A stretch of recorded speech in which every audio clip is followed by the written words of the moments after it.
প্রথম কথা হলো যে আমি যে বিষয়ে মানুষকে আহ্বান করতে চাই সেই ব্যাপারে আমার স্পষ্ট জ্ঞান দরকার।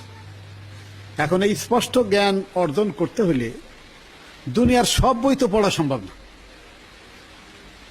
এই সম্পর্কে যত বই এ পর্যন্ত আমাদের ওলামায়ে কেরামগণ, ফকিগণ, ইমামগণ লিখেছেন তা সকলের পক্ষে পড়া সম্ভব না। জেস ব্রুনারের একটা বই আছে, বইটার নাম হলো প্রসেস অফ এডুকেশন।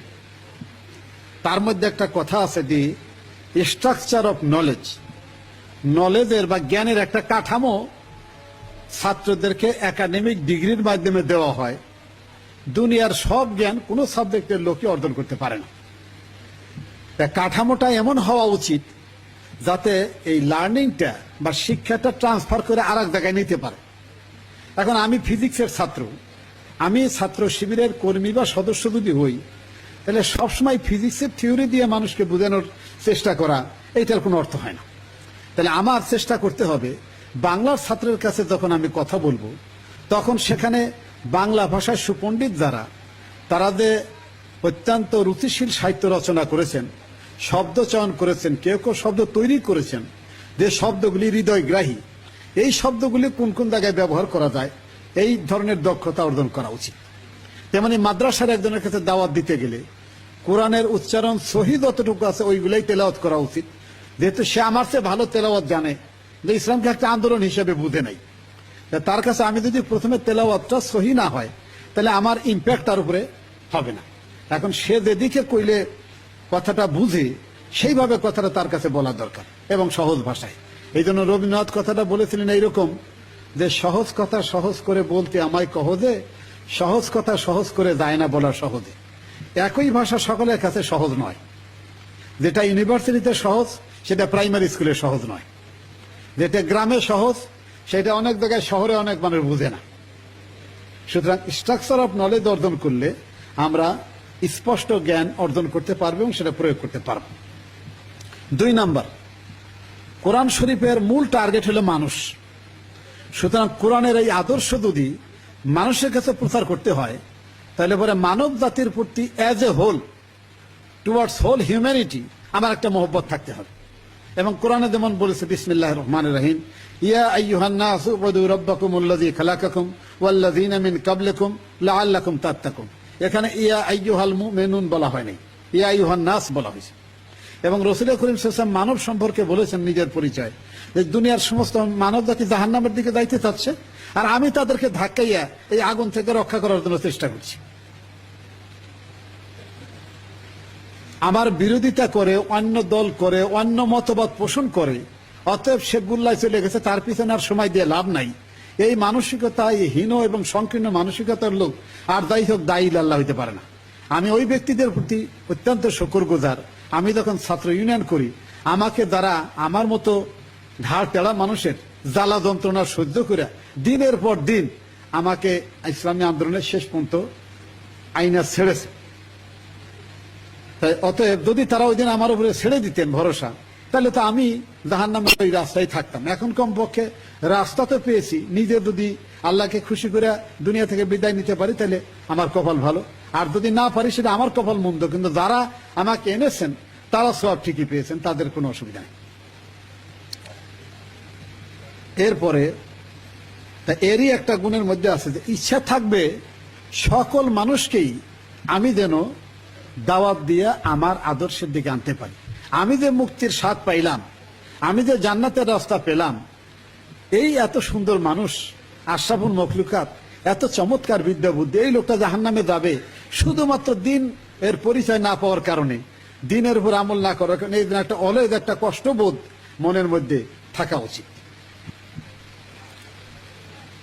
এরপরে 2 নাম্বার হইল আমি যে জ্ঞান অর্জন করলাম এইটা হুবহু সরাসরি প্রত্যেকের কাছে বলার আগে পয়লা টার্গেট থাকা উচিত বুদ্ধিমান লোক যারা এবং যারা মোটামুটি কিছুটা হইলেও নৈতিকভাবে চরিত্রবান, এই লোকদের কাছে সামাজিকভাবে ইউনিভার্সালি সার্বজনীনভাবে যে সমস্ত জিনিস ভালো বলে অ্যাকসেপ্টেড, যে সমস্ত জিনিস ভালো বলে অ্যাকসেপ্টেড নয়, এইগুলো নিয়ে আলোচনা করা। আমর বিল মারুফ নাহি আনিল মুনকার এই শব্দটার সরাসরি তর্জমা কিন্তু সৎ কাজও নয়, অসৎ কাজও নয়। মারুফ মানে হইল পরিচিত। বিবেকের কাছে যে কথাটি ভালো বলে পরিচিত, উর্ফ মানে পরিচয়, মারুফ মানে পরিচিত, আর এলমে মারেফাত মানে পরিচিতি, কোনো বাতেন কথাবার্তা নয়। এইরকম কথা নিয়ে প্রথম আলোচনা শুরু করা উচিত। এবং যারা বিশ্ববিদ্যালয়ে পড়াশোনা করে, যারা শিক্ষকতা করেন, যারা এরকম বিদ্যা বুদ্ধির চর্চা করেন, তাদের কাছে কমনলি যা রুহ ভালো বলে অ্যাকসেপ্ট করে এই ব্যাপারে কথা তোলা উচিত। তারপরে আস্তে আস্তে ঘুরাইয়া আমার জায়গায় নিয়ে আসা দরকার। কয়েকদিন আগে বাণিজ্য মন্ত্রীর বাসায় গেলাম। উনি খুব, আমার সাথে তার ব্যক্তিগত সম্পর্ক খুবই ভালো, তিনি আমাকে যথেষ্ট মহব্বত করেন। বললেন যে ঈদের পরে তো ঈদ মুবারক হলো না, আপনার ওখানে আসবো না, আমি যাবো। তা আমি বললাম আমি আসতেছি। তাই কিছুক্ষণ পরে বেশ কিছু রিটায়ার্ড লোকজন আসলেন, ওয়েস্টার্ন সভ্যতা এটা নিয়ে আলোচনা করতে থাকলো। আমি মোটামুটি তখন চুপ থাকলাম, আর খালি সুযোগ খুঁজি যে গরুরে শ্মশান ঘাটে নেওয়ার রাস্তাটা কখন পাওয়া যায়।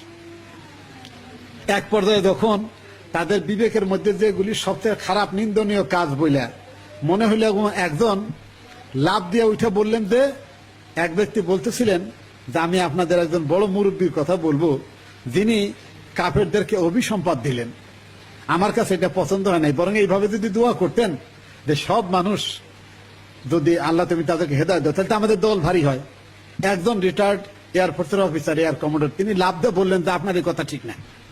আল্লাহ নবী নিজে অভিশাপ দিচ্ছেন, কোরআনে আল্লাহ অভিশাপ দিচ্ছেন, অতএব কোনো কোনো জায়গায় অভিশাপও প্রযোজ্য। তখন বুঝলাম যে এটার মধ্যে ঈমান আছে এবং বেশ মজবুত আছে। বাস আমি ওখান থেকে এরপরে ধরা শুরু করলাম। কোন সময় দিয়ে রাত্রি 12:30 বাজে গেছে টেরো পাইনি। এই জন্য এই কমনলি অ্যাকসেপ্টেড জায়গাগুলি ধরতে হবে প্রথম। 2 নাম্বার, নিজের পরিচয় দিতে হেসিটেট করা উচিত না, যে আমি ইসলামের কথা বললে কি বলবে লোকেরা। এই হীনমন্যতায় যে ভুগে সে কোনোদিনই দাওয়াতি কাজ করতে পারবে না। আমার হাতে যে অস্ত্র আছে কোরআন, রাসূল করিম সাল্লাল্লাহু আলাইহি ওয়াসাল্লামের সুন্নাহ এবং তার অনুপম চরিত্র, এর কাছে দুনিয়ার অন্য কোনো জিনিস তুলনা করার যোগ্যতাও রাখে না তারা। এই রকম কনফিডেন্স নিয়ে কথা বলার মতো থাকতে হবে। সেটা আমিরে জামাত তার উদ্বোধনী করার সময় বলছিলেন, ওমান আহসানু কাওলাম মিম্মান দাআ ইলাল্লাহ ওয়া আমিলা সালিহা ওয়া ক্বালা ইন্নানী মিনাল মুসলিমিন। এই যে মুসলমান বলে ঘোষণা দিতে যদি নিজের এই কথাটা কইতেই এমন কইতে হয় যে সে মুসলমান নিজেকে প্রকাশ করলো নাকি বোঝা যায় না, এতটা ইনফিরিয়রিটি কমপ্লেক্স থাকা উচিত নয় একদম। 3 নম্বর, আমার উপর যে গুরু দায়িত্ব আছে এইটা অনুভব করা, মর্যাদা অনুভব করা। সম্ভবত সূরা আল হাক্কাতে আছে যে তোমার কাছে যে সত্য আমি দিলাম ওহির মাধ্যমে, এইটা যদি তুমি প্রকাশ না করতে তাহলে আমি তোমার কণ্ঠনালী ছিঁড়ে দিতাম, আল্লাহ বলছেন। সুতরাং রাসূল করিম সাল্লাল্লাহু আলাইহি ওয়াসাল্লামের উপরে দায়িত্ব ছিল তা আল্লাহর পক্ষ থেকে যে আহ্বান, এটা মানুষের কাছে পৌঁছাই দেওয়া।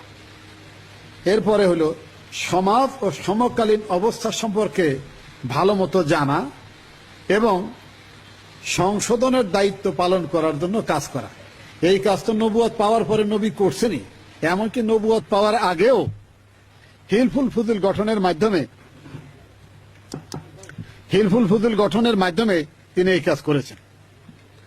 এরপরে দাওয়াত দিতে হবে হিকমতের সাথে এবং উত্তম পন্থা। এটা আমিরে জামাত তার উদ্বোধনী কথায় বলেছেন। রাসূল করিম সাল্লাল্লাহু আলাইহি ওয়াসাল্লাম ছিলেন অত্যন্ত বিনয়ী এবং তার ব্যবহার ভালো। এই কথা সূরা আলে ইমরানের 159 নম্বর আয়াতে আছে, তোমরা সেটা দেখেন। এরপরে তার রুচিশীলতা, পরিচ্ছন্নতা ছিল সাংঘাতিক রকমের। রুচিশীল মানুষ অন্য মানুষকে গালি দেওয়ার সময় অভদ্র ভাষা ব্যবহার করতে পারে না এবং নিজের আন্দাজ পজিশন অনুযায়ী কথা বলতে হবে। আমি ইউনিভার্সিটি ফার্স্ট ইয়ারের ছাত্র, আমি বিরোধী দলের একজন নেতা বা নেত্রীর বিরুদ্ধে তার নাম ধরে এমন ভঙ্গিমায় কথা বললাম যে আমি তার চাইতে হয় উপরে অথবা কমপক্ষে সমান সমান। আসলে তো অবস্থাগত ব্যাপারটা তা নয়। কথা বলার সময় মান সম্মান রেখেই কথা বলা উচিত। এরপরে সত্য পথে থাকার জন্য ঠান্ডা মাথায় এবং উত্তম পন্থায় কাজ করার জন্য বলা হয়েছে। সূরা বনী ইসরাইলে 53 এবং 54 নম্বর আয়াতের ব্যাপারে বলা হয়েছে। এরপরে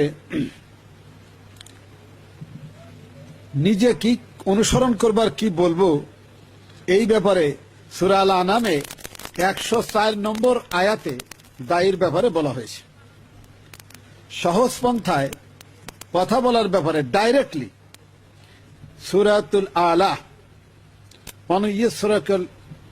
অনুইয়্যিসরুকা লিল ইউসরা, এরপরে যারা কথা শুনতে চায় না তাদের পিছনে সময় নষ্ট করা, বিতর্ক করা, কইরা সময় নষ্ট করা মোটেই ঠিক নয়। এই ব্যাপারে এই সূরায়ে হামিমা সাজদায় ওই যে যখন শয়তানের প্ররোচন অনুভব করো, ওয়াইম্মায়ান জাগান্নাকা মিনাশ শাইতানে নাসগুন ফাস্তাইজ বিল্লাহ ইন্নাহু সামিউল আলিম, ইন্নাহু হুয়াস সামিউল আলিম। এই ব্যাপারে মৌলানা মওদুদী বলেছেন যে এমন কোন সময় প্রতিশোধ আদলের দৃষ্টিতে নেওয়া যায় তখনও নেওয়া উচিত হবে না যখন মানুষ মনে করে এরাও মারে ওরাও মারে, পার্থক্য এই যে ওরা নামাজি আর এরা বেনামাজি, কিন্তু মারামারির ব্যাপার তো দুই গ্রুপ একরকমই। এইরকম সময় কোনো প্রতিশোধ নেওয়ার চিন্তা করা উচিত না। নবী করিম সাল্লাল্লাহু আলাইহি ওয়াসাল্লাম তার নবুয়তের দ্বারা রাষ্ট্র ব্যবস্থা কায়েমের পরে রাষ্ট্রের পক্ষ থেকে সুদক্ষ মুজাহিদদের বাহিনীর মাধ্যমে কাফেরদের মোকাবেলা করার চেষ্টা করছেন, তার আগে এটা করেন নাই। এবং তাদের মধ্যে যারা একটু ভালো চরিত্রের অধিকাংশ ছেলে শেষ রাত্রে তাহাজ্জুদের নামাজ পড়ে, যেটা আমি অন্য কোনো ইউনিভার্সিটি এমনটি দেখিনি। আমি আশা করি এই যুবকদের মাঝে এই অভ্যাস গড়ে তোলা দরকার। আরো অনেক কথা ছিল, সময় কম, অনেকের কথার মধ্যে হয়তো এসে গেছে। আসসালামু আলাইকুম।